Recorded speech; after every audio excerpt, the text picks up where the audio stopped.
Hey guys, it's Moogalore here, and today I just want to talk about fighting games. Recently, I was looking at the EVO 2022 lineup of games that they're going to have at the event, and it just looks totally different compared to what it was 5 to maybe like 10 years ago. And it just had me thinking, like, now that we're in a different, as far as landscape is concerned when it comes to fighting game and the genre itself, are we experiencing a new renaissance of fighting games? Now, what do I mean by that? When I consider a renaissance when it comes to fighting games, and me saying this new renaissance is also implying that there had to been a first renaissance. And I would say back in, I guess you say, the early 90s to the early 2000s, especially with Capcom at the time at the forefront of it all because of how mainstream Capcom had made the fighting games genre pretty much was, and everyone else pretty much followed suit, because in the 90s, fighting games during this renaissance was at its boom. And looking at today,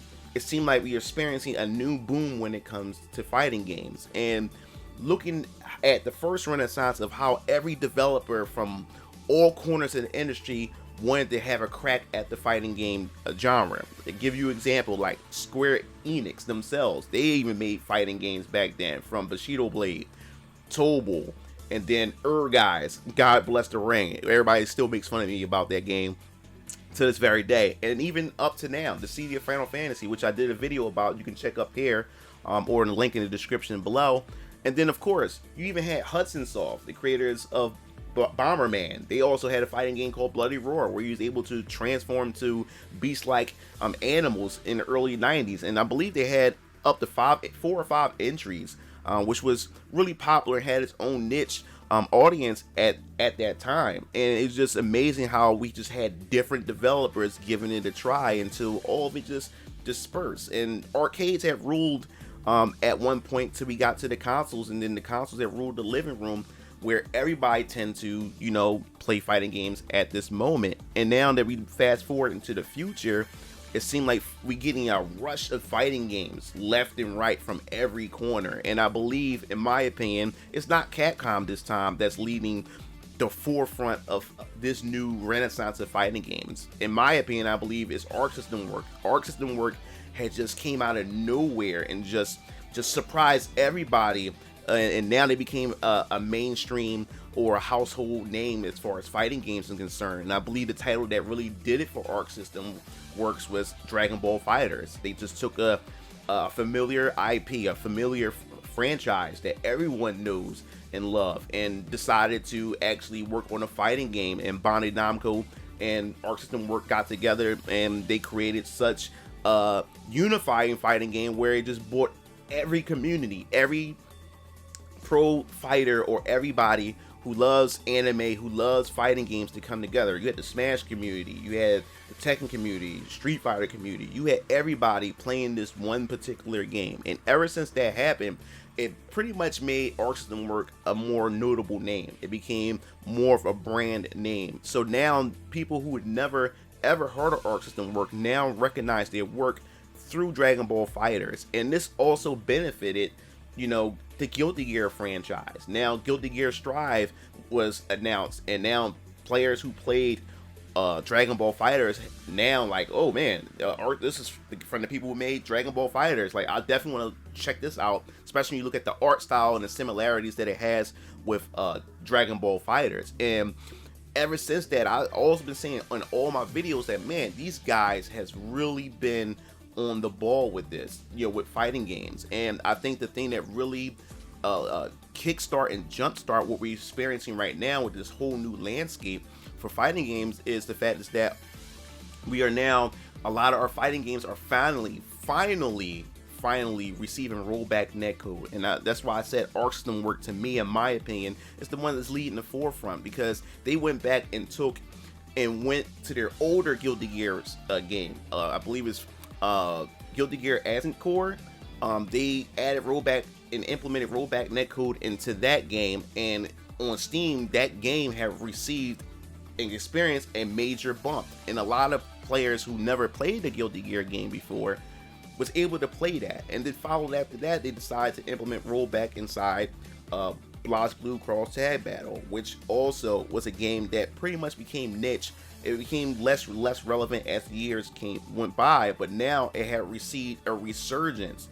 So now that you look at this, it kind of like encouraged other developers, especially Japanese developers, because if you look on the Western front of things, like NetherRealm Studios, their netcode was never really bad at all. Microsoft Studios with Killer Instincts, they had pretty good netcode. So on the Western developer side, when it comes to fighting games, they were totally fine. But it was Japanese developers which more so dominate that fighting game space. And now our system had pretty much encouraged and giving the fans what they want. And because of this, the fighting game landscape have essentially changed, because now we're able to see older titles receive relevancy, and everybody who have never experienced these older titles from back in the day can now play them now. And because we have other forms of how we consume and how we play fighting games through different applications, such as Fightcade, where if an arcade emulator, we're able to go online and play with other players, and that also has rollback netcode.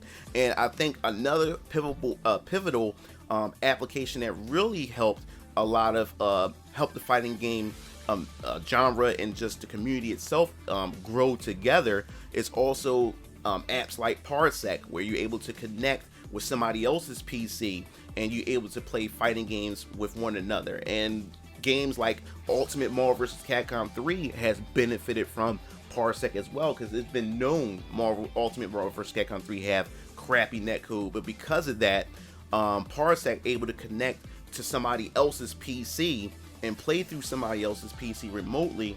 It pretty much made that experience much smoother. And then of course we can't forget about Discord. Discord is definitely a pivotal app that helped grow the fighting game community in certain particular fighting games that were once niche. Now with these communities, you can keep your game alive. You can build a community with Discord. You can set up online tourneys. You can communicate and link up with other players to have sessions and live stream. And live streaming has also helped fighting games as well. Now, like a lot of people who never seen a fighting game before can now go and watch other streamers stream these fighting games and to build that curiosity. And then of course, most important, content creators such as myself and many others that's on YouTube that you watch to get your fighting game news and information, and especially like Maximilian. Despite what some people's opinions are with Maximilian, he has pretty much been almost like the go-to YouTube content creator for those of you who are just getting into fighting games. He was that entry-level content creator that is still successful and still growing today, and able to create that buffer and become that middleman between the players and also the developers. And developers are now seeing content creators as those pillars that help bridge that gap and to create that communication. And that's also has helped fighting games come a long way. And now that these applications and content creation has become such a big pivotal thing within the fighting game industry and the genre and the fighting game community as a whole, we've just been experiencing so many different talents, so many different fighting games, just left and right. Like I said, Arc System Works got Dragon Ball FighterZ, it got DNF Duel that's pretty much coming out real soon. I'm looking forward to playing that. Grand Blue Fantasy Versus, Guilty Gear Strive, Blaze Blue Cross Tag Battle, and of course on Capcom side we have right now, I guess you would only say, it's Street Fighter 5. Just you gotta wait and see what they're going to do as far as other fighting games concerned. And but most importantly, SNK has been just shocking everybody. Rollback netcode with King of Fighters 15, and also we have Samurai Showdown has made this return. So these titles has just brought in a brand new audience. We just have an influx of just new fighting game players. And then of course the rumors with Sega returning with a new entry to Virtual Fighter, and the Virtual Fighter 5 remake / remaster Final Showdown has proven to be successful. So there's all types of ways that we can get our hands on these fighting games, try these fighting games out, communicate with other fighting game players through Discord, Parsec, and everything. And I believe that right now this is the newest, or the new age, or the new renaissance of fighting games. And it's just an amazing time to just step into this entry, because there's a whole lot to enjoy. And we also can't forget about Super Smash Bros. Despite how some people may feel about whether or not it's a fighting game, that's also played a pivotal role when it comes to crossovers and bringing in cameos and guest characters in fighting games. And that's also have brought in more fans with that particular type of gameplay and also formula when it comes to presentations and crossovers. So man, it's just so exciting. And the fact is that we have the Capcom fighting game collection that's also coming out, that's reviving a lot of old franchises with rollback netcode, is also amazing. I'm just looking forward to it. But that pretty much wraps up this video. I just really had this on my mind. I just want to hear your thoughts. Do you think we are here in a new or a second wave or a second fighting game renaissance with all these fighting games and how we play fighting games? I definitely hear your thoughts in the comment section below. And also, who's your favorite fighting game developer and what game is it? And tell me why you enjoy playing that game the most. And just tell me something about that community that you're a part of. So if you like the video, hit the like button, hit the subscribe button. And if you want to stay up to date with more fighting game news, information, just discussions, or just video games in general, just hit that bell to be notified. This is Mugen Lord signing off. I'll see you Game Fiends later. Peace out.